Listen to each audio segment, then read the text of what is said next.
warahmatullahi wabarakatuh. Apa kabar? Saya Hirs bin Arif dari Forum News Network. Nasib Ajun Komisaris Besar Polisi Akhiruddin Hasibuan sebagai perwira Polri benar-benar berakhir. Ini bahkan berakhirnya dengan tragis.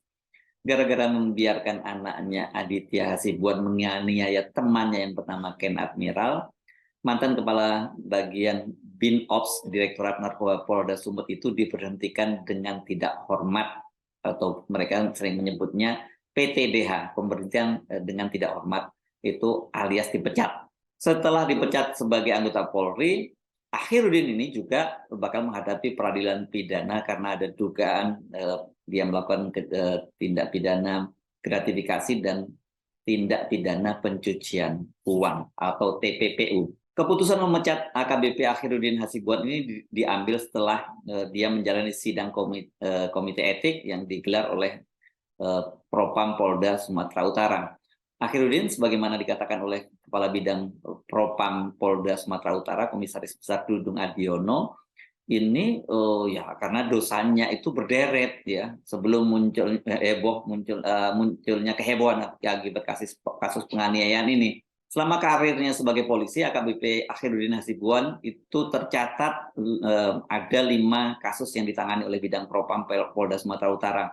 5 kasus tadi memberatkan, 4 kali pelanggaran disiplin dan pelanggaran kode etik. Hal ini memberatkan, membuat kami menjatuhkan PTDH, itu kata Kepala Bidang Propam Polda Sumatera Utara, Komisaris Besar Polisi Dudung Adiono kepada wartawan itu hari Selasa malam. Salah satu kasusnya itu terjadi pada tahun 2017 ya, dan ini sebenarnya sempat heboh. Saat itu dia masih berpangkat komisaris polisi mayor ya kalau di tentara, dan menjadi Kepala Satuan Narkoba Reserse Narkoba Polres Deli Serdang di Sumatera Utara juga. Ini soalnya sebenarnya sederhana banget. Dia ini sedang berkunjung ke sebuah restoran gitu, dan dia kemudian salah parkir. Dia parkir di bagian sepeda motor dan oleh seorang juru parkir yang usianya sudah cukup tua ya, sekitar waktu itu disebutnya umurnya 64 tahun gitu, dan dia diminta memindahkan mobilnya. Nah, gara-gara itu Akhiruddin itu marah besar dan kemudian menganiaya sang juru parkir. Kasusnya dilaporkan ke polisi namun tidak berlanjut. Saya tidak tahu apakah ini kemudian ada perdamaian atau apa, tapi yang jelas tidak diproses gitu, karena tadi Kabid Propam tadi juga mengaku sebenarnya dia tidak tahu tentang kasus itu. Mungkin saja terjadi pada waktu sebelum Pak Dudung ini menjadi Kabid Propam Polda Sumatera Utara. Nasib Akhiruddin bakal dipecat ini sebenarnya sudah bisa diduga ya, karena selain munculnya kehebohan di media sosial, kasus ini juga mendapat perhatian serius dari pimpinan tertinggi di Polri, yakni Kapolri Jenderal Listio Sigit Prabowo. Kasus-kasus semacam ini biasanya disebut sebagai kasus atensi pimpinan, dan biasanya kalau sudah menjadi atensi pimpinan itu harus ditangani secara serius dan dituntaskan. Nggak berani main-main penyidik di bawah kalau sudah dapat atensi. Melalui akun Twitternya pada tanggal 26 April lalu, Kapolri itu mencuit, "Terima kasih atas dedikasi dalam pelaksanaan tugas di lapangan." Kapolri memention @divisi humas _ Polri, kemudian @humas Polda Sumut, dan Sekpri Kapolri @ahrisonta. Dan Kapolri juga menaikkan link berita dari detik.com berjudul "Anak AKBP Akhiruddin tersangka penganiayaan. Ortu korban ucapkan terima kasih." Maksudnya terima kasih kepada Polri ya. Cuitan ini menunjukkan bagaimana sikap Kapolri, dan Kapolri mendukung langkah Polda Sumatera Utara menetapkan Aditya Hasibuan sebagai pelaku penganiayaan. Karena sebelumnya ada upaya-upaya dari keluarga Hasibuan maupun keluarga Akhiruddin Hasibuan, pengacaranya, maupun juga disebut-sebut ini ada seorang kakak dari Akhiruddin Hasibuan yang seorang anggota DPRI yang menganggap itu sebagai kenakalan remaja, jadi tidak perlu sampai dibawa ke ranah pidana. Dan kasus penganiayaan yang dilakukan oleh Aditya ini kebetulan kenapa membuat heboh? Karena mengingatkan publik pada kasus yang terjadi sebelumnya yang dilakukan oleh Mario Dandi Satrio, anak seorang waktu itu masih pejabat di Direktorat Jenderal Pajak, Rafael Alun Sambodo ya. Karena itu kemudian netizen menyebutnya sebagai kasus Mario Dandi Jilid 2. Kalau kita review kembali ya, kan Mario Dandi Satrio itu melakukan penganiayaan terhadap seorang remaja bernama David Ohorela Dan dari situ kemudian netizen membongkar gaya hidup dari Mario Dandi dan keluarganya, dan kasusnya juga dipicu oleh wanita. Dalam kasus ini juga sama, karena adanya apa ya? Karena kok mirip-mirip. Kenapa? Karena netizen juga kemudian membongkar gaya hidup dari AKBP Akhirudin yang suka mengendarai motor gede, Harley Davidson dan juga mobil sport. Persis seperti Mario Dandi dan orang tuanya yang suka mengendarai Harley Davidson dan mobil sport Rubicon.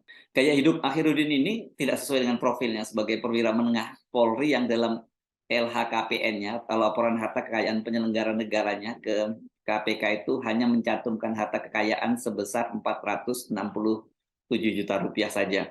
Ini di netizen menyebut bagaimana mungkin hartanya cuma segitu. Harga Harley Davidson yang digunakan saja itu katanya lebih dari 1 miliar. Dan lebih lucunya lagi karena dia sering menggunakan menggunakan jaket dari HDC atau Harley Davidson Club Indonesia, HDCI gitu.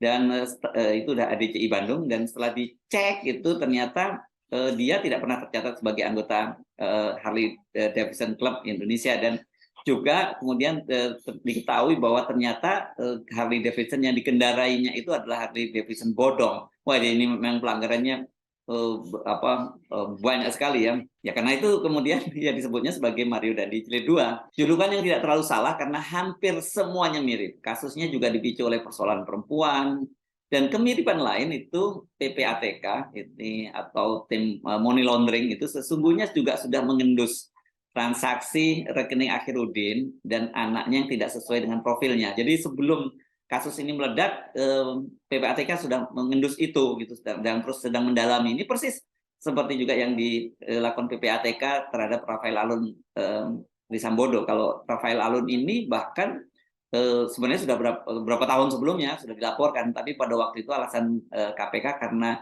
waktu itu dia belum masuk eselon 3 yang menjadi ruang lingkup dari KPK. Baik Rafael Alun maupun Akhirudin ini juga diduga melakukan tindak pidana pencucian uang. Dan PPATK itu juga telah membekukan 2 rekening milik Akhirudin dan Aditya. Ini anaknya yang berisi dana disebutnya sangat signifikan karena berupa jumlahnya sampai miliaran rupiah. Belum jelas benar dari mana dana miliaran rupiah milik Akhirudin dan anaknya ini. Semula diduga ada kaitannya dengan ditemukan gudang solar ilegal yang oleh para tetangganya itu disebut sebagai milik Akhirudin karena letaknya tidak jauh dari rumah mewah Akhirudin di kota Medan. Belakangan dari penyelidikan polisi diketahui bahwa gudang solar ilegal itu milik sebuah perusahaan swasta, dan Akhirudin sih katanya hanya diminta untuk mengawasinya, dan setiap bulan berdasarkan pengakuannya dia dibayar 7,5 juta. Dan ini masuk dalam sektor gratifikasi ya. Dan Akhirudin juga harus berurusan dengan KPK karena berkaitan dengan tidak pidana pencucian uang tadi, dari profil rekening di banknya yang tidak sesuai dengan dengan pangkat dan jabatannya itu. Jadi skenario Mario Dandi Jilid 2 ini benar-benar sempurna ya terjadi pada Aditya. Bermula dari penganiayaan yang dipicu oleh ribut-ribut karena teman wanita, suka pamer gaya hidup mewah, dan kemudian ada rekening gendut miliaran, dan kemudian dugaan tidak pidana pencucian uang. Akhirudin dan Aditya itu juga sama nasibnya dengan Rafael Alun dan Mario Dandi. Akhirudin juga dipecat secara tidak hormat, dan kemudian keduanya menghadapi kasus pidana ya, karena tadi itu kasus gratifikasi dan tidak pidana pencucian uang. Sementara Aditya dan Mario Dandi karena kasus penganiayaan, mereka ini juga harus menghadapi ancaman pidana, dan ancamannya katanya si Aditya ini sampai 5 tahun penjara. Kasus-kasus semacam ini sebenarnya satu tentu saja membuat kita semakin prihatin bahwa realitasnya itu banyak sekali aparat kita, aparat sipil negara, bahkan juga aparat penegak hukumnya yang gaya hidupnya itu sangat mewah dan tidak sesuai dengan profilnya, dan kedua arogan, dan yang ketiga senang pamer harta kekayaan gitu ya. Dan tetapi di satu sisi juga kita tentu senang, kita lega karena Polri dalam hal ini Kapolri tidak melindungi anak buahnya yang salah. Ya memang harusnya begitu ya. Kalau kemudian ternyata ada apel busuk di antara apel-apel ini, segera dibuang saja. Kenapa? Karena saya kira dengan dibuangnya apel yang busuk ini kan bisa menyelamatkan apel-apel lain yang masih bagus, dan Saya kira dengan tindakan tegas dari Polda Sumatera Utara dan Polri, kalau semula orang ini melihatnya polisi dengan pandangan miring, dengan ketegasan ini bisa ikut membantu meningkatkan citra kepolisian. Saya Hersbun Aris dari Forum News Network. Sampai jumpa lagi. Assalamualaikum warahmatullahi wabarakatuh.